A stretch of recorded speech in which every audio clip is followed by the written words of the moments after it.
A Bookworm's Journey in the Cardinal World. Tensura X Ascendance of a Bookworm by Galaxycharmer123. 18 Aftermath Rimuru's POV. I was currently sitting in my office sipping tea. Walpurgis was over and I had returned. I was again busy doing administrative work and I was tired. Looking through paperwork every day is boring. While I was drowning in work, mine came into my office. Lord Rimuru, I hope I am not interrupting you. No, you can come, and why are you acting so formally with me? You don't need to do that. Well, I will be a noble a few months from now, and so I decided to practice a bit because I need to everyone there as lord or ladies, so I was doing practice. Alright, but why have you come now?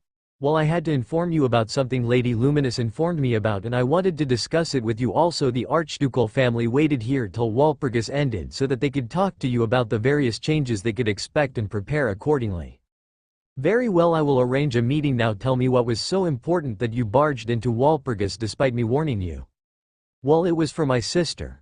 I have seen her lose her faith in Lady Luminous and decided to follow the old gods' ways. Old gods? Yes, the gods who we used to worship, but they punished us for not doing a good work and being the most backward country. I honestly don't know why they decided to punish us for that, but here we are.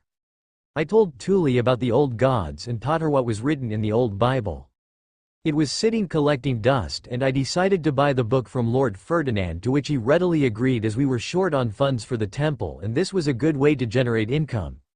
It seems my sister read the Bible as well in her free time and learned all the prayers written over there and is able to use new powers. The problem is that those gods are not present here and I don't know how she has access to those powers. That certainly clears the air about Tuli acquiring magic. My analysis was able to pinpoint some strange divine mana inside her. It is located deep inside of her and is suppressed, but I believe it is this power which essentially allowed her to possess magicules here. Yes, I believe that is the case, and I went to Lady Luminous to ask about it, and also because she made a deal with me to bring Veldora there. She didn't think I would actually come. So it seems some gods from another world are interfering in our world? Yes, Lady Luminous told me as such. She said she was going to talk to Demon Lord Guy and only inform you about it and to tell no one else. I see, it seems I need to prepare countermeasures then. Hey Rapahel, any ideas? Notice Master already has holy attack resistance and is thus able to resist divine mana. More information is needed to prepare effective countermeasures. Got it, mine. Can you lend me your Bible? I will need to read through it completely. No problem, only Tuli and I read it anyway. If you want I can buy all the other books in our temple, it is collecting dust after all. Very well, take this. I handed her 40 dwarven gold coins to buy the books. Those should be enough. Ask me if you need anything else. I will, Lord Rimuru. Now let us start the meeting with Ehrenfest. A moment, Lord Rimuru, do you know why Demon Lord Guy was so obsessed with me? He was staring me for most of the time since I came to Walpurgis. I don't know, but he told you will come to my Founders Festival, so prepare yourself. I will, but will you still protect us? Truth be told, I can't stand up to Demon Lord Guy. Ifrit told me the same thing as well. I understand. I have already vowed to protect you and your duchy, so you don't need to worry as much. I thank you. Speaking of which, have you named Ifrit? No, I don't have the magicules required to do it. Very well, summon Ifrit and I will name him and then transfer ownership to you. You can do that? Yes, demon contract works the same way as well? Then I will take you up on your offer, thank you. Mine then summoned Ifrit. He looked just like I remembered him. Hello Ifrit. How is your new master? Lord Rimuru, I thank you for providing me with the chance to form a contract with my mistress mine. I am able to atone for the damages I did to Shizu. Hearing Shizu's name did make me sad. After all, if Ifrit had not left her body she would have still lived. But I can't dwell on the past forever. I needed to look out for the future as well. It's all in the past. I am glad you had a chance to redeem yourself. Now are you ready to go through with the proposal I mentioned? I am. I wish to be more useful to my mistress. Very well, let's begin. From here on out I give you the name Ifrit, be proud. Magicules were getting sucked out of me as usual, but not much as I was hoping. Diablo's naming took way more out of me than this. I thank you, Lord Rimuru. I will continue to devote myself as my mistress's most loyal partner and her ally. I nodded in approval and took out the soul circuit and presented it to mine so that she could bind to herself. Here mine, register yourself and then you can become one with your demi-spirit. Yes, She registered herself and the contract was complete and Ifrit disappeared. Mind contact the Archducal family, I need to have a meeting with them regarding Walpurgis. As you wish Lord Rimuru. Mine left and I went to prepare for the meeting. I also remembered that Falmouth must be preparing for the armistice treaty right about now and I will have more work than before. Mine's Pav, I was currently going to the hotel where the Archducal family was residing. After the meeting with my family they decided to wait here until Walpurgis finished so that they could get first-hand information about what was going on. They also decided to look into how Rimuru governs his country and get some pointers about how to bridge the wealth gap as well. Hello Lord Ferdinand, is the Archducal family here? Yes, they are, but why have you come now? Did something happen in Walpurgis? Yes, and because of that he decided to call a meeting with us. I came to inform you as I am somewhat responsible myself. Ferdinand raised an eyebrow. How are you involved unless you went to Walpurgis yourself? Wait, don't tell me. I looked down, implying what he was thinking was probably correct. You fool, how many problems will you cause? Ferdinand screamed at me. Eek, I am sorry, but I had a valid reason. I blurted out to escape from his fury. Ferdinand is really scary when he is angry. What happened there, tell me. That is why I came here, but I need to talk inside. Very well, your sister is also here, so it is perfect. She needs to be with you always so that she can put a stop to your antics at the very least. Wait, why is my big sister here? She came back after the mission was completed through teleportation. She had free time, so she wanted to learn how to behave in a noble society, and I wanted to learn more about magic from her, so it was what she was doing here. Feel free to say what mess you caused to her. Eek, please, no, not that, no excuses, this is your punishment. I was very scared. After I had sacrificed myself, Tuli grew extremely protective of me and she would not let me go anywhere without her unless she was sure that place was safe. If she came to know I had gone to Walpurgis by myself, she would be extremely pissed at me. Hey Ifrit, do you have any ideas on how to calm my sister? Unfortunately I do not, mistress. It would be most preferable if you just be honest with her. But she is going to be angry at me. There is nothing we can do, just be honest with her, in that way at least her anger will subside more easily. Okay, I looked down and went inside. Inside I saw Tuli sitting with Sylvester, Karstedt, Florencia and Elvira having tea. So Tuli, how did your mission go? Did you gain experience fighting? Yes, it went well. I had to fight various undead as well as their leader. I did lose, but not before inflict significant damage on him. Fortunately Lady Shuna saved me. Shuna, does she have fighting experience? I heard she was a princess? Yes, she has. She is very knowledgeable in various forms of magic. I did learn a lot from her. I see. Care to explain more? I am sorry to interrupt you, but I have urgent news for you, Sylvester. Ferdinand, what happened and why are you here? Mine. I will let the person responsible explain herself. I decided to explain what I was allowed to say happened in the Walpurgis and how I went there. Sylvester, Florencia, Karstedt and Elvira looked like his life would get sucked away, while Ferdinand kept a hand over his head in despair. Tuli looked extremely angry towards me and I looked down in shame. And that is what happened. Is there anything else left? No, not that I believe, you fool. Ferdinand got up and stretched my cheeks. Do you have any idea on how much trouble we are in? Well, Lord Rimuru said that he will protect us from Demon Lord Guy. That is not the issue here. What else happened there? Give us every detail that happened. I am sorry, but that is what I am allowed to say. I am oath-bound to not tell any more than what I have. You really need to learn self-restraint. Tuli, it is your job now. Never ever leave your sister's side ever. As you can see, the second you leave she does something crazy like this. You need to be the more sensible one and held her down. I understand, Lord Ferdinand. Clearly my sister doesn't know how to control herself. Hey, that is so mean. Quit it. Mind, didn't you promise me that you will never do something reckless ever again? But I went with Veldora with him there. There was no way I would be any danger. That is not the issue here. Tuli was scolding and I wished I could dig a hole and hide somewhere. I was really very ashamed of myself because of all the trouble I caused. So we have to prepare ourselves to have a meeting with Demon Lord Guy. I really need to prepare myself. No, Sylvester, you stay quiet on this one. I will do all the talking part. Very well, besides I really can't maintain a brave face in front of him as you can. Mind, can you arrange a meeting with Lord Rimuru? I need to discuss our next steps. Well, that is the main reason why I came. Lord Rimuru has arranged a meeting and has asked me to invite you all. Very well, Sylvester, Florencia, prepare yourself. They nodded. Tuli, follow mine and make sure she doesn't get up to any more trouble. Take her home and give her a good scolding. I will, Lord Ferdinand, don't worry, I am still angry myself. No, Tuli, spare me please, don't tell mom and dad. No, you need to be taught about how your actions have consequences, now come. I was dragged alone and prayed to God that it will not be another big lecture. Lady Luminous, please hear my prayers and save me from my distress. I prayed that this lecture would be over soon. Third person Pav. It was the meeting room in the castle of Farmus. An imperial conference was called where nobles and royals were invited to decide the nation's fate. Unlike the last meeting, the king and the ministers all looked very serious as the tension overflowed from their expression. The nobles also sensed the difference in atmosphere. Their expression also gradually becomes more tense without them noticing. The king started the discussion. Our troops marched on to destroy the Tempest Federation, yet they were decimated by the revived Storm Dragon, Veldora. There are only 3 survivors, me, Raisin and Rahiam. We've been defeated. It was an impactful line that incited commotion throughout the room.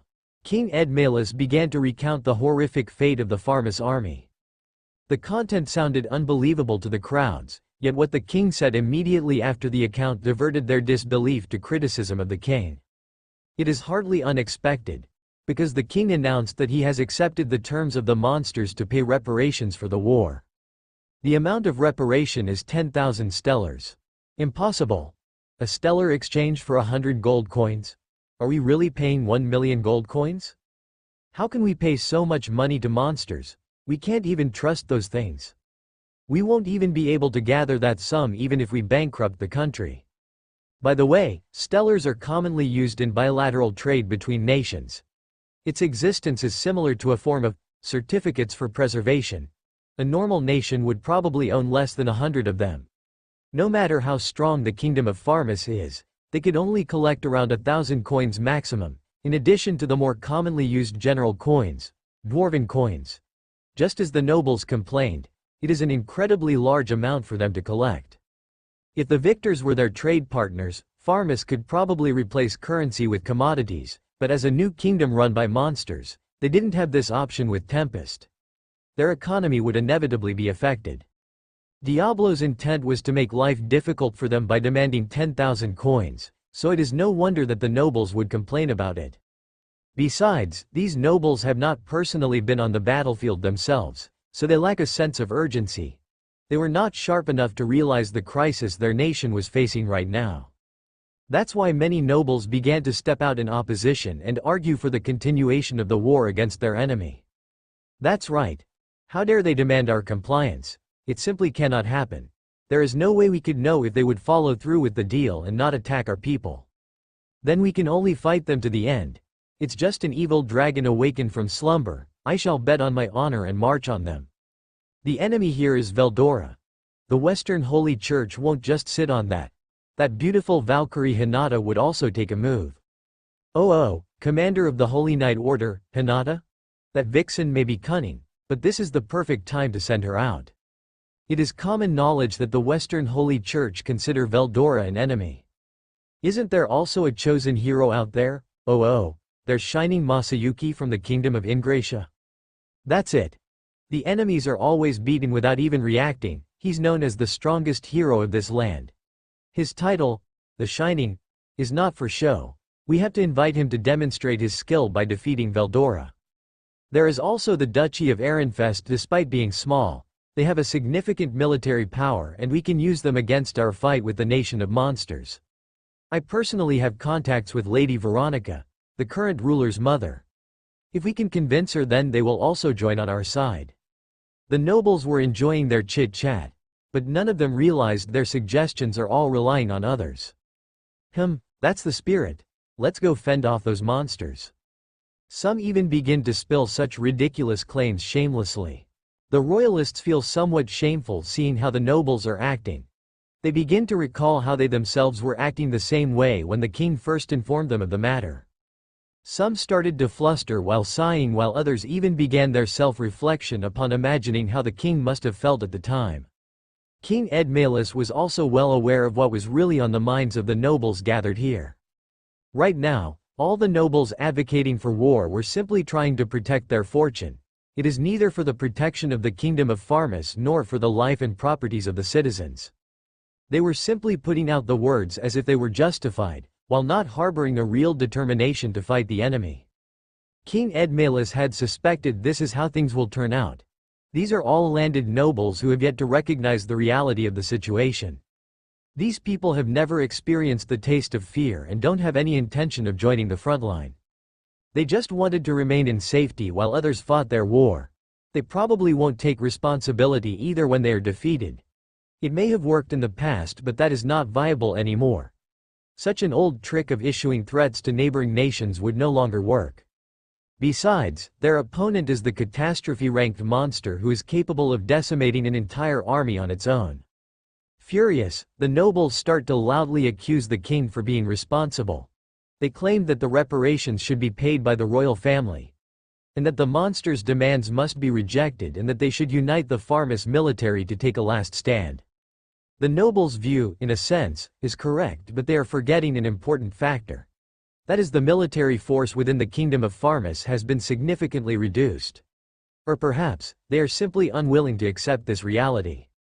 With this reminded to them, some begin to quiet down with a tense look while some continue their unreasonable protest. King Edmalus's worries have come true. The nobles can't reach an agreement and the meeting has been plunged into chaos. At this moment, the head of the nobles, the king's brother Edward, speaks up with much preparation. "Brother, no, your highness. Even with you stepping down, you can't evade responsibility. How could a dignified king like you just surrender like this? Edward, our enemy is Storm Dragon, Veldora. My dignity and glory are like trash to that tyrant. I don't want to be tormented by that horror anymore. Or perhaps, you wish to fight for this glory. I won't stop you. But you would be sending the soldiers to die for a lost cause." "No, about that. But sire, if what you said is true, are you planning to run away on your own?" "You fool. Where could I run to? That's why I want to step down and pay the reparations." Edward believed that this was his best move to hold the king responsible, but he was confronted by King Edmalus's rare display of verve and fell silent. Seeing this, King Edmalus lowers his voice and continued, "If I do not step down, we can only choose to be vassalized or continue the war. Is this really what we want? Our kingdom would be destroyed. But, you are asking us to surrender to the monsters without a fight." Still unconvinced, Edward mumbles, so rather unwillingly. At this point, the meeting is quiet once more. Earl Herman carefully opens up. "Could you hear me out? This morning, I received a letter containing very important information. I would like to deliver the message to you all." Earl Herman finishes and begins to announce the open letter sent by the Kingdom of Blumund. The content of the letter was as follows. The Blumund Kingdom officially supports Tempest Federation and would be sending military force to hold the Kingdom of Farmus accountable. This was a real open letter in condemnation of the Kingdom of Farmus. How dare a small nation like that be so arrogant? They must have been so arrogant because of our defeat. Surely they would have remained silent if we had achieved victory. Yet the anger of these nobles was quickly extinguished as they learned that Dwargon had made the same statement. The Foreign Trade Minister adds on Herman, report. Now the nobles started to panic, their arrogant tones also toned down. Blumund alone is enough, but if the armed nation of Dwargon moved, things will get difficult. Will the Dwarven King Gazel still remain neutral? No, the problem is his influence and authority. Dwargon is also an important trade partner of ours, so nothing will end well with this angering King Gazel. The report of Earl Herman started the turn of atmosphere in the meeting room for the worse. But at that moment, someone dropped a bigger bomb. Message for His Majesty. Urgent news just arrived from the Freedom Association. A soldier looking rather pale intruded into the room without the care of the important meeting ongoing. But the guards didn't try to stop him. The reason being the highest urgency report on his hand. The nobles wanted to complain, but the word highest had forced their words back to their mouth. This report is only issued for events with the threat level of special rank S.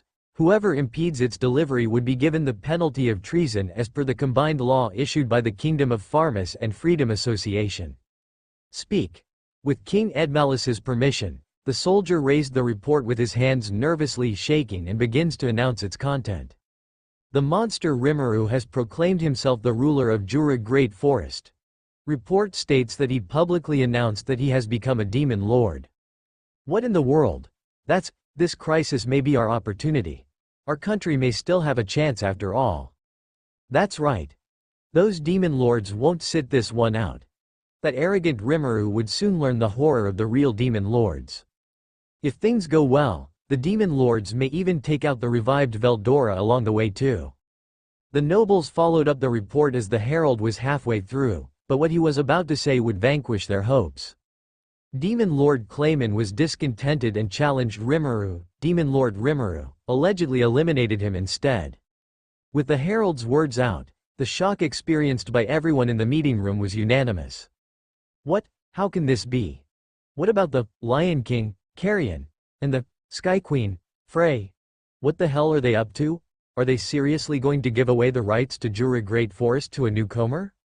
It is only natural for them to be surprised to learn that their enemy had become a demon lord.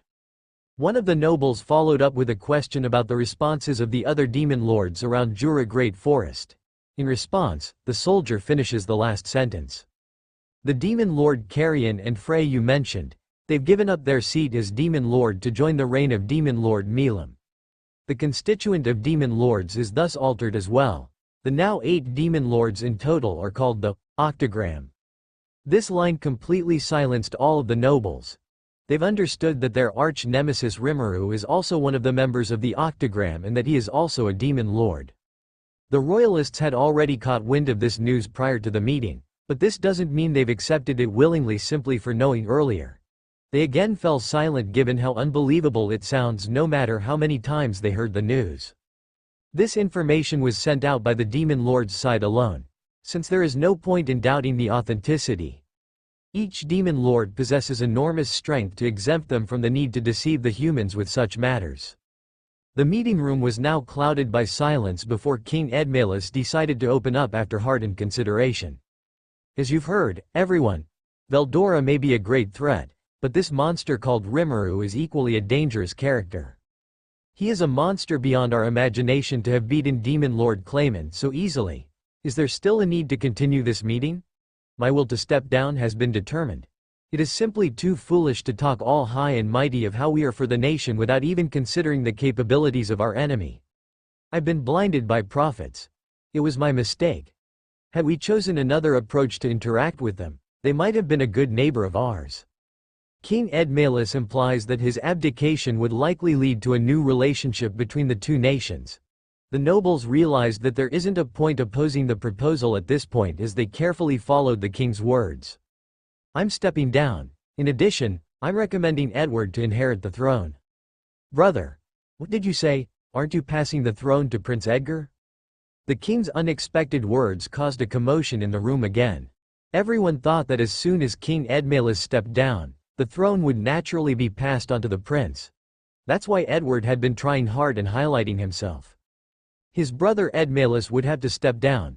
Facing such a rare opportunity, Edward dreamed of taking the throne for his own. Even if Prince Edgar inherited the crown this time, there was still a chance as long as he affirmed his authority. The prince was only 10 years old, but with his father still alive and well, Edward wouldn't be able to take control behind the scenes yet. If that is the case, he planned to spark discontent among the nobles, so they thought in the direction of Lord Edward as the proper candidate for the throne. But now, the throne was Edward's to take. There are still many challenges ahead of us. Edgar is still too young to conquer them properly. King Edmalus said so rather bitterly. The ministers all held different views, some nodded in agreement with this decision. My liege, I think this is a great idea, it was Marquis Muller. Hearing this, Edward laughs internally. Now this decision is likely hammered down since he has even got the approval from Marquis Muller, who is the head of the centrists. He is confident in his ability to overcome the challenges as soon as he has the throne. The demands accepted by the previous government are not required to be fulfilled by the new government. This would mean there was no need to pay the ridiculously high reparation. If anyone was getting punished for it, he would push all the blames to the previous king, his own brother Edmalus. Edward's thoughts were rather shallow. Unaware of his orchestrated role in this grander play, Edward was overjoyed by the prospect of inheriting the throne. The meeting proceeded smoothly afterwards. Many questions were addressed with detailed solutions. They were able to outline a general plan and come to a unanimous agreement on engaging in a peace conference with the monsters. The scene moves on to the location of the peace conference. The great and ancient kingdom of Pharmus agreed to sign the Treaty of Truce with Jurid Tempest Federation. The two reached a common ground. In effect, the kingdom of Pharmus was recognizing the legitimacy of the Tempest Federation as a country, even though they can't bypass international law nor have not established diplomatic ties. But with that being said, the Tempest Federation has yet to join the council formed by the Western nations, the Western State Council. So even if Pharmus were to commence another invasive attack, there will be no judicial intervention. It was only from a humanitarian point of view that Pharmus recognized the status of Tempest Federation among different nations. But it has been proven that the Tempest Federation possesses military strength. The ruler of that nation is the new demon lord Rimuru, an ally of Stormdragon, Veldora, and a monster beyond their comprehension to have dominated the Jura Great Forest in less than 2 years' time. The facts are all listed right in front of them, so no nation would dare to start a war against the Tempest Federation. Rather than profits, they think the losses alone would be too much. Moreover, acting too rashly may even lead to the destruction of their nations. From that day onward, Rimuru had become an existence that no one dared to obstruct. He had become a demon lord of this world, a catastrophe-ranked threat. And Phase 1 concludes without any major issue. Everything is unfolding according to Diablo's plan.